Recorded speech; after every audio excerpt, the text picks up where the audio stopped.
D'où viennent les anges déchus? Salut à tous. Aujourd'hui, nous allons aborder une question fascinante et importante. D'où viennent les anges déchus? Vous avez probablement déjà entendu parler de Satan et des démons. Mais comment ont-ils commencé? Est-ce que Dieu les a créés ainsi? Voyons ensemble ce que la Bible dit à ce sujet. Premièrement, les anges sont des créatures parfaites et libres. Il est essentiel de comprendre que Dieu n'a pas créé des anges mauvais. Tous les anges, y compris ceux qui sont maintenant déchus, étaient au départ des créatures parfaites. Lucifer, qui est devenu Satan, était un ange magnifique et puissant. Ézéchiel chapitre 28, verset 12, nous dit qu'il était plein de sagesse, parfait en beauté. Mais Dieu les a aussi créés avec une liberté de choix, tout comme nous. Deuxièmement, la chute de Lucifer est le commencement du mal. Lucifer, l'un des anges les plus exaltés, a choisi de se rebeller. Pourquoi? À cause de l'orgueil. Dans Ésaïe chapitre 14, les versets 13 et 14, nous voyons que Lucifer voulait s'élever au-dessus de Dieu lui-même. Je monterai au ciel, je serai semblable au Très-Haut. Cette rébellion a introduit le mal dans l'univers. Troisièmement, la rébellion et l'expulsion du ciel. Lucifer n'était pas seul dans sa rébellion. La Bible dit qu'il a entraîné avec lui un tiers des anges.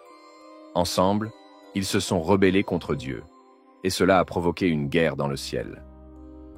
L'Apocalypse chapitre 12, les versets 7 à 9 racontent que Lucifer, désormais appelé Satan, et ses anges ont été expulsés du ciel. Quatrièmement, l'influence des anges déchus aujourd'hui.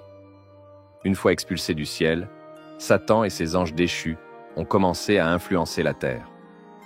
Leur premier grand acte fut de tenter Adam et Ève dans le jardin d'Éden, et à partir de ce moment, le péché est entré dans le monde. Depuis, ces esprits mauvais, que la Bible appelle aussi démons, cherchent à tromper l'humanité et à éloigner les gens de Dieu. Cinquièmement, le destin final des anges déchus. Même s'ils semblent avoir du pouvoir aujourd'hui, leur fin est déjà écrite. Jésus a dit que le feu éternel est préparé pour le diable et ses anges. Matthieu chapitre 25, verset 41. À la fin des temps, Satan et tous les anges déchus seront jugés et détruits dans un lac de feu. Apocalypse chapitre 20, verset 10. En conclusion, les anges déchus ne sont pas nés mauvais. Ils ont choisi de se rebeller contre Dieu. Mais il y a une bonne nouvelle. Dieu a déjà gagné la bataille. Grâce à Jésus-Christ, la victoire est assurée et nous avons la promesse que le mal sera détruit pour toujours.